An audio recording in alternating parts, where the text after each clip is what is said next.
I am Jesus, and I am speaking to you with truth and mercy. You noticed the invitation after everyone else seemed to know about it. You saw the photos, heard the plans, or felt the conversation change when you walked into the room. These were not strangers.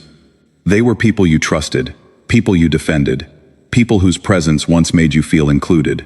Now you are trying to understand why you were left out, and part of you keeps searching for the one explanation that will finally make the ache settle. Hear this clearly. Their decision may tell you something about the relationship, but it does not have the authority to tell you what you are worth. You may want an apology. You may want an honest explanation. You may want them to admit that what happened was unfair. Those desires are understandable, but healing becomes heavier when you turn those desires into requirements. If you believe you cannot move forward until they explain everything, then the people who excluded you still hold a key to your peace. I want to show you something different. You can grieve what happened without letting their silence define you. You can seek clarity without chasing it. You can forgive without pretending trust has been restored. And you can decide what is yours to do, even if they never give you the closure you hope to receive.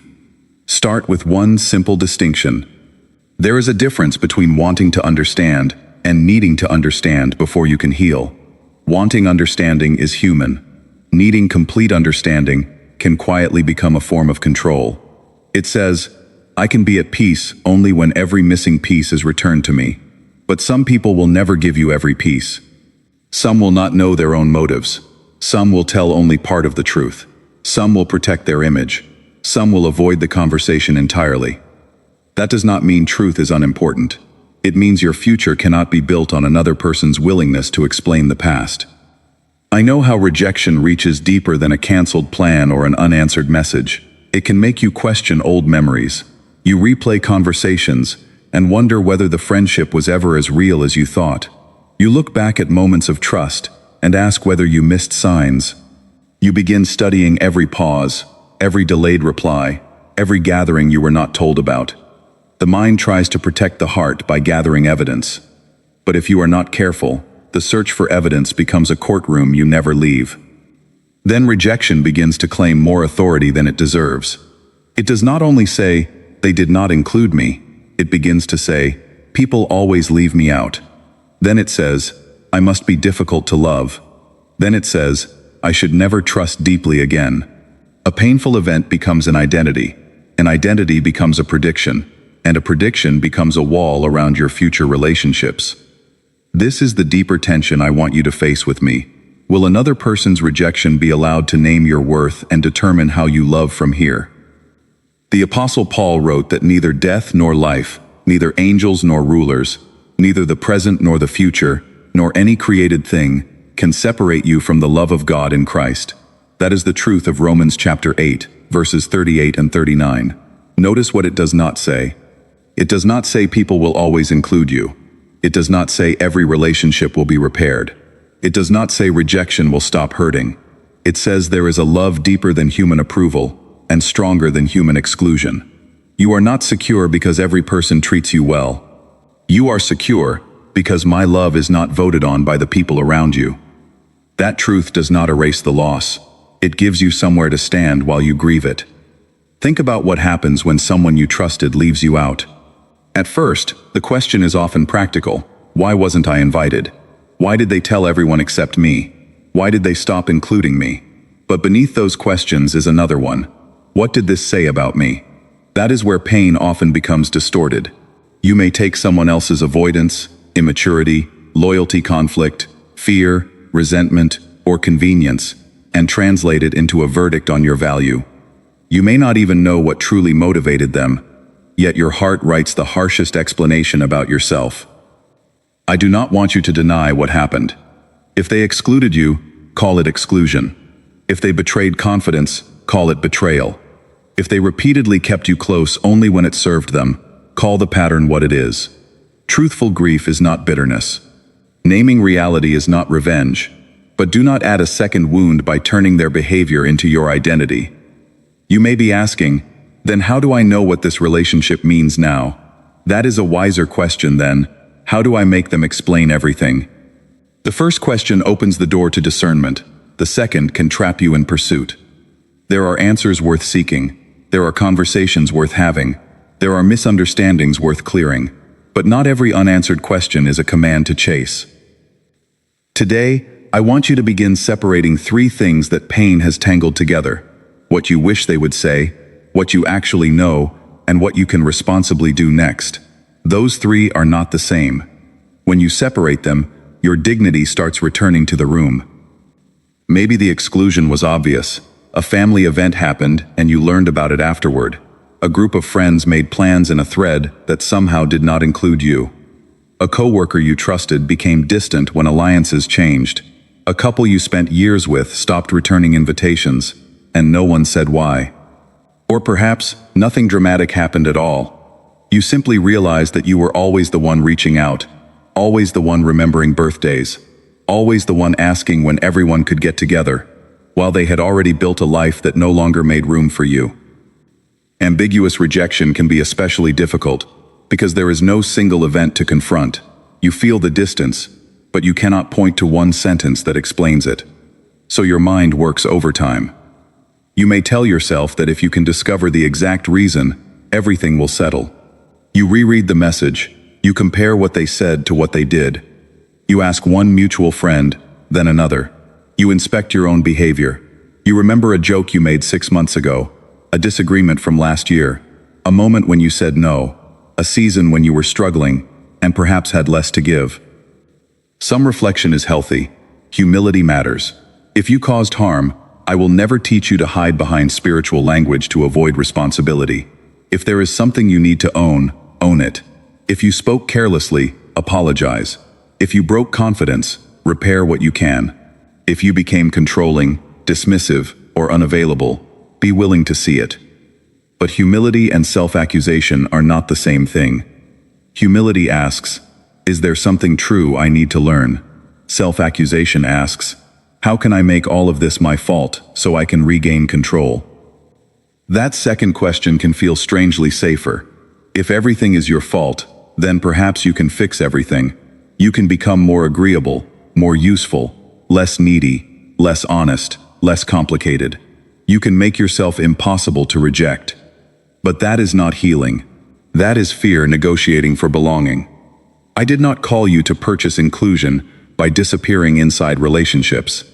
This is why the belief, I must understand every reason they did it before I can heal, becomes so powerful. It sounds reasonable, because explanation can be helpful. A sincere conversation can reveal misunderstanding. An apology can validate what happened. Context can soften assumptions. Those are good things. The problem begins when explanation changes from a gift into a gatekeeper. Then your peace depends on receiving information from someone who may not be willing or able to give it. Your emotional life starts waiting outside their door. You check for the message. You imagine the conversation. You rehearse what you would say if they finally admitted it. You picture them recognizing your value. You wait for a moment when they understand how deeply they hurt you. And while you wait, you may stop noticing what is already clear. Perhaps what is clear is that they did not communicate honestly. Perhaps what is clear is that they repeatedly excluded you and expected you to act as though nothing happened. Perhaps what is clear is that they only reach for you when they need something. Perhaps what is clear is that the relationship has become one-sided.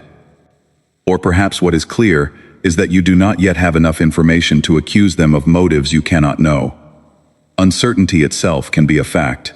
You can say, I do not know why they did this. That sentence may feel unfinished, but it is more truthful than inventing a reason and punishing yourself with it.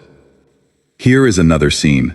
Imagine your phone in your hand after you discover that people you trusted gathered without you. You can feel the urge to send a long message immediately. You want to ask 10 questions at once. You want them to understand before they can defend themselves. Your body is already reacting before wisdom has had time to speak. James chapter 1 verse 19 teaches you to be quick to listen, slow to speak, and slow to anger. That is not a command to silence your pain. It is a guardrail for moments when pain wants to drive the conversation. Slow does not mean passive. Slow means you refuse to let the first surge of rejection choose your words. You can wait until you know what you actually need to ask. Instead of sending, "Why does everyone treat me like I do not matter?"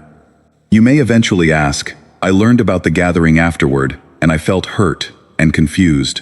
Was there a reason I was not included? That question is specific. It leaves room for truth.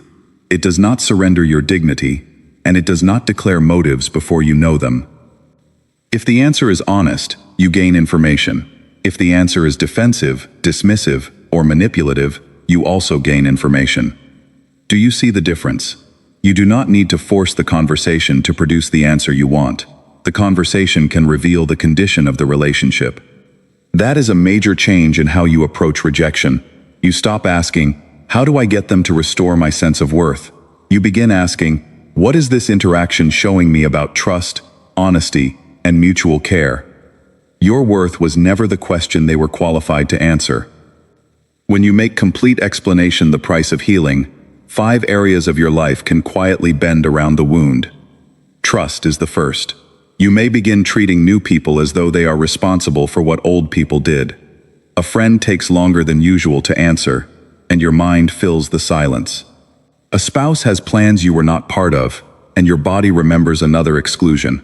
Someone seems distracted at church, at work, or over dinner, and you start preparing for abandonment before you have evidence. Pain says, I am protecting you. But sometimes, what it is really doing is teaching you to expect rejection everywhere.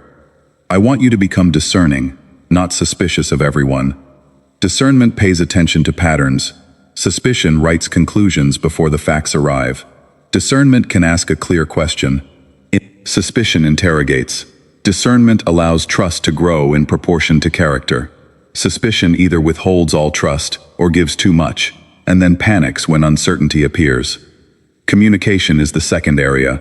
When you are desperate for closure, one conversation can become responsible for too much. You may try to settle the exclusion. Every previous disappointment, every insecurity, and the entire future of the relationship in one sitting. That almost never helps. A useful conversation needs a real subject. When I found out everyone had been invited except me, I felt hurt. I want to understand what happened. That is a subject.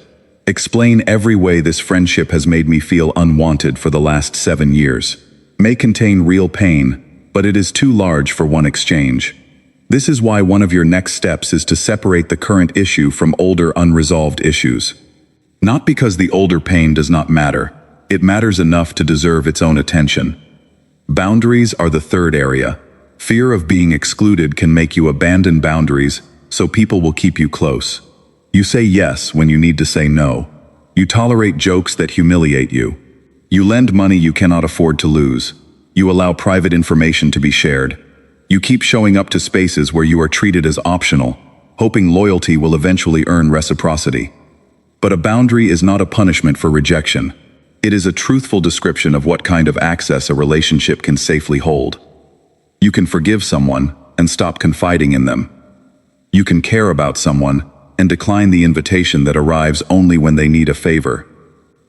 You can pray for someone and decide that repeated disrespect means you will no longer enter certain conversations. You can remain open to repair without acting as though repair has already happened. Dignity is the fourth area. Rejection can tempt you to audition for a place you once occupied naturally. You become extra helpful, extra agreeable, extra available. You hope they will remember why they liked you. Listen to me. Love can serve freely, but fear serves to secure a seat.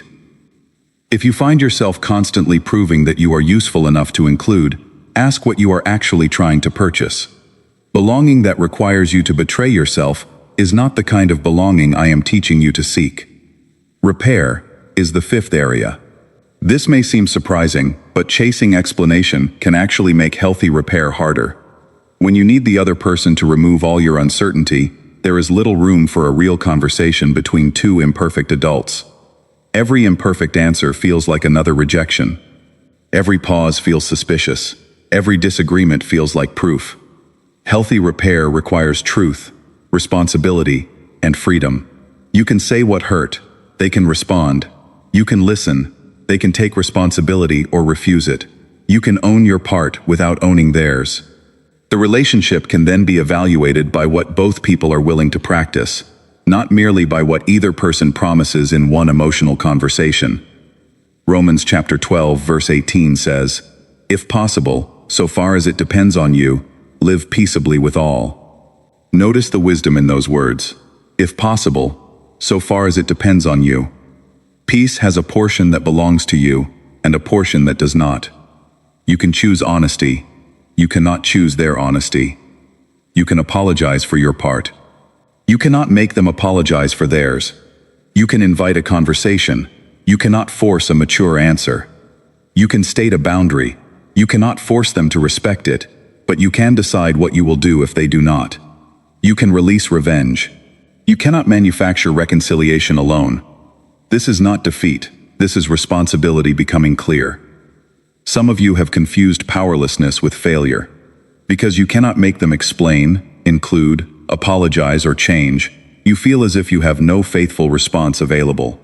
But faithfulness is not the ability to control another adult. Faithfulness is doing what love, truth, wisdom, and safety require from you. That means there may be a point when the most honest sentence is, "I have asked clearly. I have listened carefully. I have owned what is mine. I will not keep chasing what they will not give." Grief may still remain after that sentence, but chasing no longer has to remain with it. Let me take you into a different kind of moment. Suppose they finally call. For weeks you have imagined this conversation. You have pictured honesty arriving at last.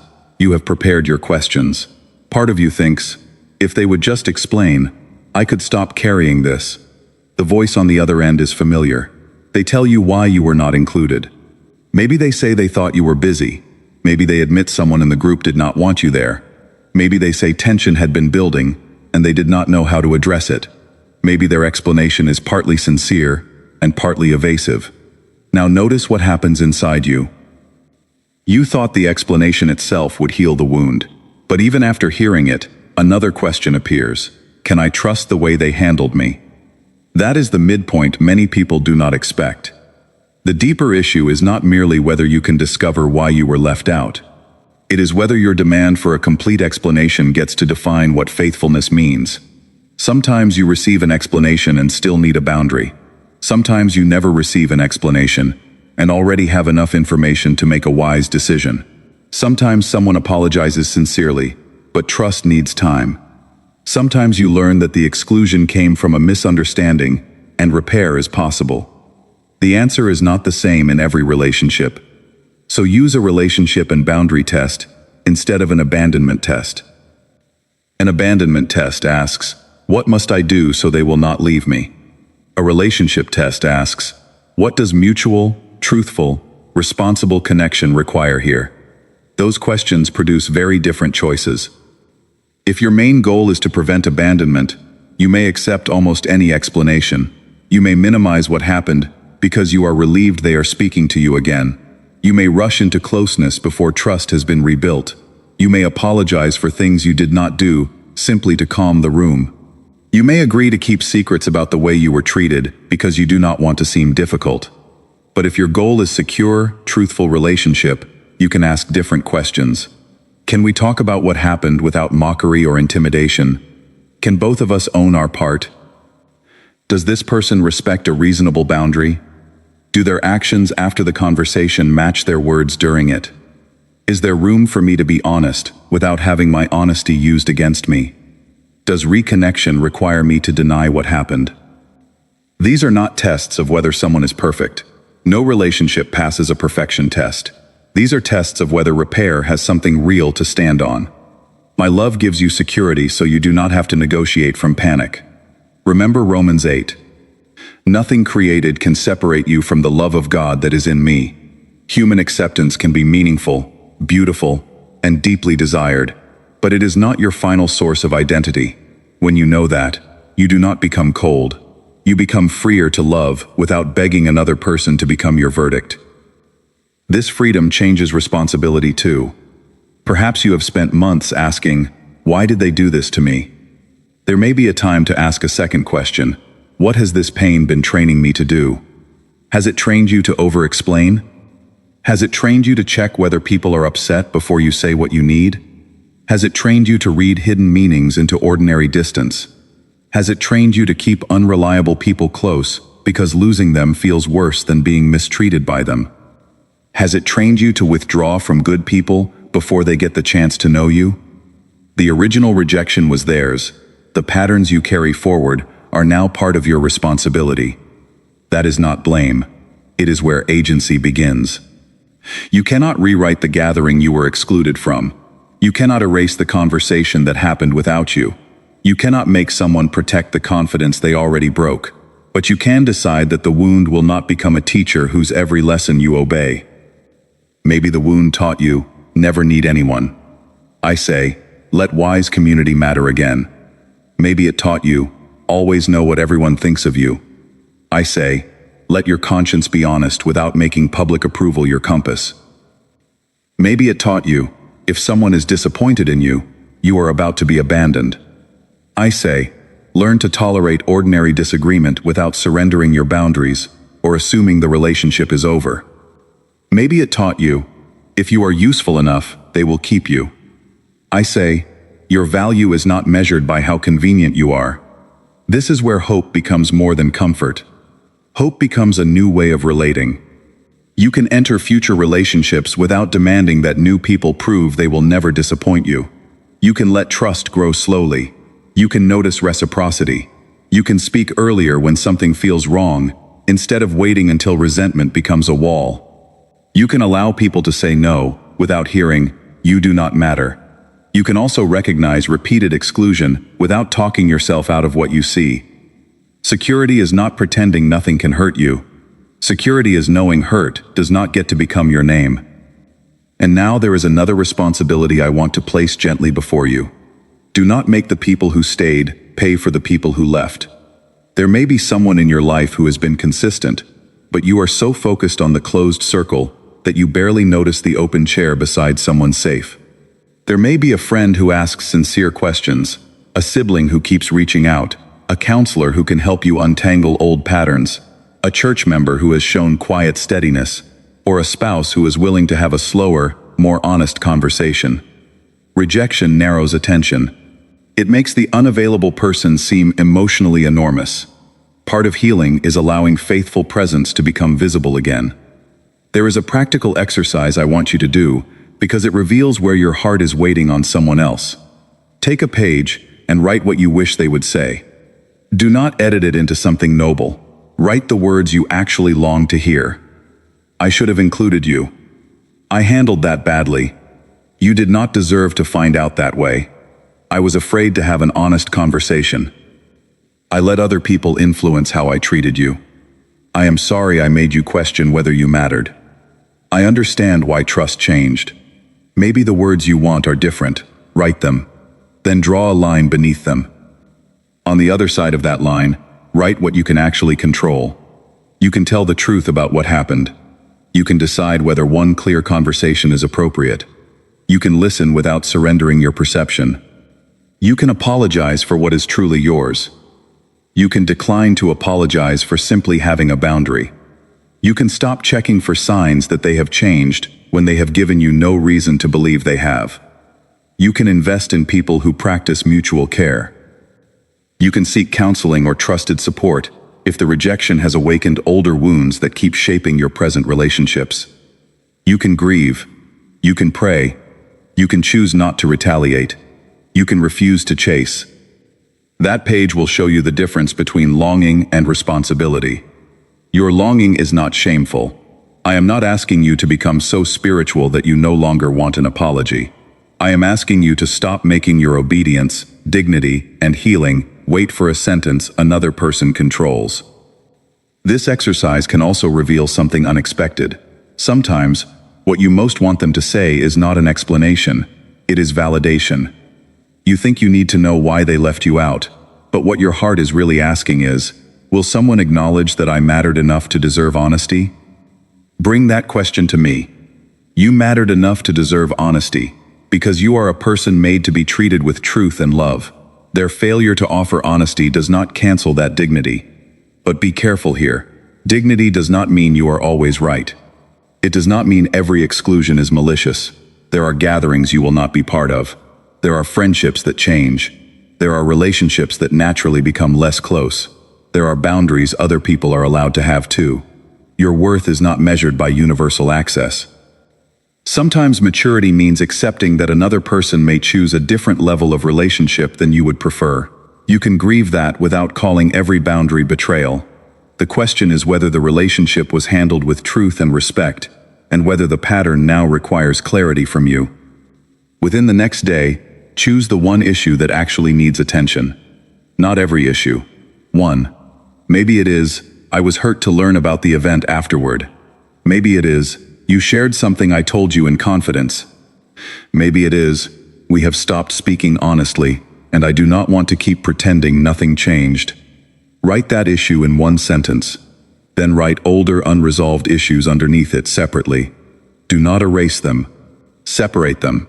This matters because old pain often enters a present conversation, wearing the present event's clothes.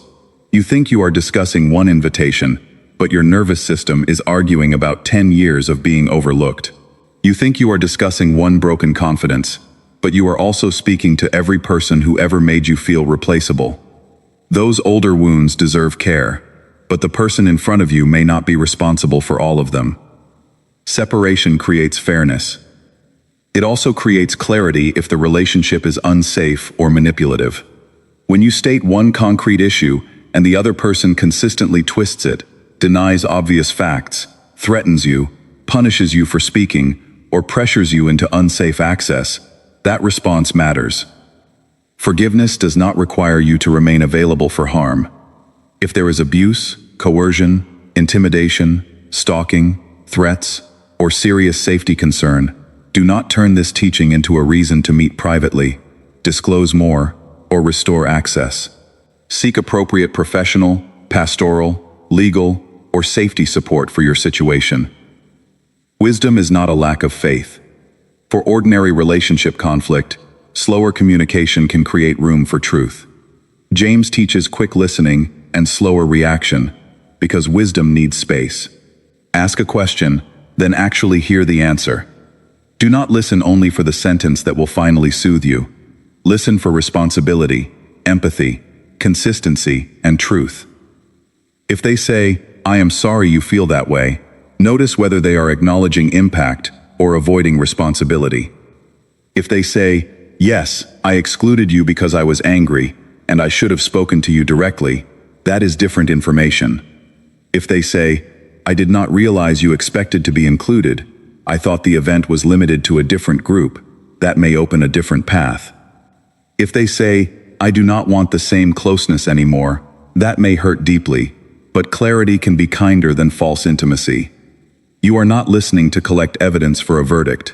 You are listening to understand what kind of relationship is actually available. Then let your boundary match reality. Not your fantasy of what the relationship used to be. Not your fear of what will happen if you lose it. Reality. That is where dignity becomes practical. Now I want to address the question that often returns after every practical step. What if I never receive the apology, explanation, or closure I want? If that happens, grief may remain unfinished in one sense. There may always be a sentence you wish had been spoken. There may always be a missing piece in the story, but unfinished information does not require an unfinished life. Closure is sometimes imagined as a door another person must come back and shut for you. They explain everything, apologize perfectly, answer every question, and then you finally walk away in peace. Real life is often less complete than that. Sometimes closure is not a final answer. It is a faithful decision made in the presence of unanswered questions. You may say, I do not know every reason they left me out, but I know how the pattern affected me.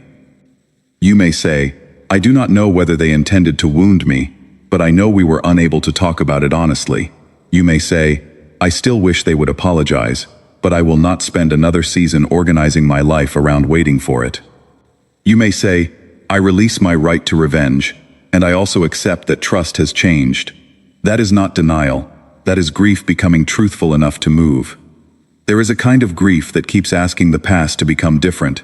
It returns to the same scene and imagines the invitation arriving, the friend defending you, the family member telling the truth, the group making room. Let yourself mourn that imagined version too. You are not only grieving what happened, you may be grieving what you thought the relationship was. You may be grieving who you believed those people would be when life became difficult. You may be grieving a future you assumed would include them. Do not rush that grief. But do not confuse honoring grief with obeying grief. Grief can say, "This mattered." It does not have to say, "Nothing meaningful can happen now." This is where Romans 8 becomes deeply practical. Human rejection cannot separate you from my love. Therefore, rejection can be painful without becoming ultimate. It can change a relationship without changing your identity. It can close one form of belonging without proving that you are unworthy of belonging. Your future relationships do not need to be sentenced by people from your past. You may need time before you trust again. Take wise time. You may need counseling to understand why this rejection awakened such intense fear. Seek help without shame. You may need to practice speaking sooner when you feel excluded, instead of waiting until you are overwhelmed. Learn that skill slowly. Ongoing healing often looks less dramatic than people expect. It looks like not checking who viewed your post for evidence that you still matter. It looks like not asking mutual friends to carry messages back and forth. It looks like declining the urge to explain your side to everyone in the circle. It looks like noticing when a reliable person reaches toward you and allowing yourself to respond. It looks like having one clear conversation instead of 5 indirect ones. It looks like remembering that a boundary is not a performance designed to make someone chase you. A real boundary does not say, "I will disappear so you realize what you lost." A real boundary says, "This is what I need to participate in this relationship with integrity, and if that is not possible, I will adjust my access without revenge." Now consider the final hard question. What if forgiveness is possible, but reconciliation is not safe or mutual? Then do not confuse the two. Forgiveness is not pretending the wound did not happen. It is not calling evil good. It is not surrendering wise protection. It is not restoring the same trust on command. Forgiveness can include releasing vengeance, refusing to make hatred your home, and entrusting judgment beyond your control to my Father. It can be a process, especially after deep betrayal. Reconciliation is relational. It requires more than one person. Healthy reconciliation normally needs truth, responsibility, willingness, changed behavior, and enough safety for trust to be rebuilt over time. You cannot perform both sides of it. Romans 12 says to pursue peace as far as it depends on you. It does not say all peace depends on you. If someone refuses accountability, you can forgive without pretending mutual repair exists. If someone continues manipulation, you can pray without giving them the same access. If a relationship has become unsafe, distance may be part of wisdom. If reconciliation is possible, do not rush it merely because you miss the old closeness. Let trust grow at the speed of demonstrated character. This is especially important when you were left out by people you trusted, because exclusion can make any invitation back feel like relief. Relief is real, but relief is not the same as repair. Ask what has changed. Has communication changed? Has responsibility changed? Has respect for boundaries changed? Is the relationship becoming more mutual? Can disagreement happen without punishment or withdrawal being used to control you? You do not need a flawless answer to every question. You need enough reality to stop confusing access with love. And remember your part. Do not use boundaries to punish. Do not demand mind reading. Do not gather allies to shame someone into choosing you. Do not weaponize forgiveness language against yourself or others. Do not call every uncomfortable conversation unsafe simply because it is uncomfortable. Let truth be specific. Let your yes mean yes. Let your no be clear. Let your questions be honest. Let your expectations become visible enough to discuss, and let another adult's response belong to them. If you do these things, the outcome may still be painful. The relationship may remain distant. You may not be invited back into the circle. You may discover that the friendship has ended. I will not promise you that every door will reopen. I promise something more faithful to the gospel. A closed human door cannot close my love around you. You can carry sorrow without carrying a verdict. You can remember what happened without making it your identity. You can learn from rejection without becoming governed by rejection. You can remain tender without becoming available to every person who has hurt you. You can hope without predicting what they will do. And you can take the next faithful step before you know how the whole story ends. Return now to that page. On one side are the words you wish they would say. On the other side are the things you can control. Look at the second side. That is where your next step lives. Maybe your step is one calm question. Maybe it is one boundary. Maybe it is an apology for your own part. Maybe it is a decision to stop chasing a conversation you have already requested clearly. Maybe it is asking a counselor, pastor, trusted friend, or qualified professional to help you see the situation without panic. Maybe it is allowing yourself to grieve a relationship that will not become what you hoped. You do not need to solve every layer at once. Choose what is yours, release what is not, and let my love, not their rejection, tell you who you are as you move forward. Now let me lead you in prayer. You do not need polished words. Bring the loss as it is. My Father, I bring before you the place where rejection still aches. You know the relationship I miss, the conversation I replay, the invitation that never came, the silence I still do not understand. I do not want to hide the grief or make it smaller than it is. What happened mattered to me because these people mattered to me. Help me grieve truthfully. When I am tempted to say, it should not hurt this much, give me permission to acknowledge the loss without turning the loss into my identity. When my mind returns to every detail, help me notice when reflection has become chasing. When I search for an explanation because I believe I cannot heal without it, remind me that understanding can be helpful without becoming my master. Father, I release the demand that another person must say the perfect words before I can take a faithful step. I still may want the apology. I still may want the explanation. I still may want them to recognize what they did. I place those longings before you, without pretending I no longer have them. Teach me the difference between carrying a desire and being controlled by it. Remind me of what is true in Christ. No human rejection can separate me from your love. No closed circle can erase the dignity you have given me. No unanswered message can determine whether I am worthy of honest love. No changed friendship can become the final definition of my future. Give me humility where I need correction. If I caused harm, help me own it without excuses. If I need to apologize, give me courage to be specific. If I have made another person responsible for wounds they did not create, help me see that clearly. And give me wisdom where I need boundaries. Keep me from calling fear forgiveness. Keep me from calling unsafe access reconciliation. Keep me from using distance as revenge. Teach me to let trust grow according to truth, responsibility, consistency, and safety. If a conversation is appropriate, make me slower to react and ready to listen. Help me name one real issue instead of pouring every old wound into one moment.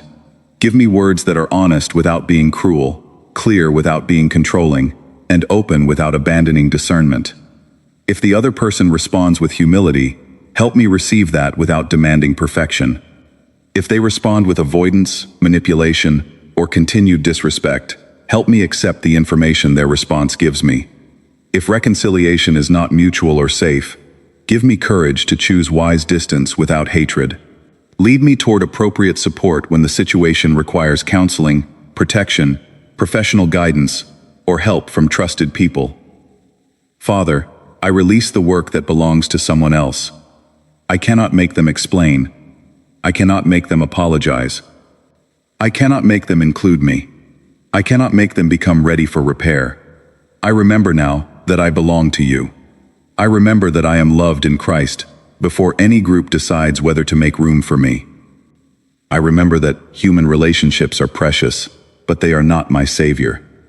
I remember that a painful ending does not give me permission to predict every future relationship.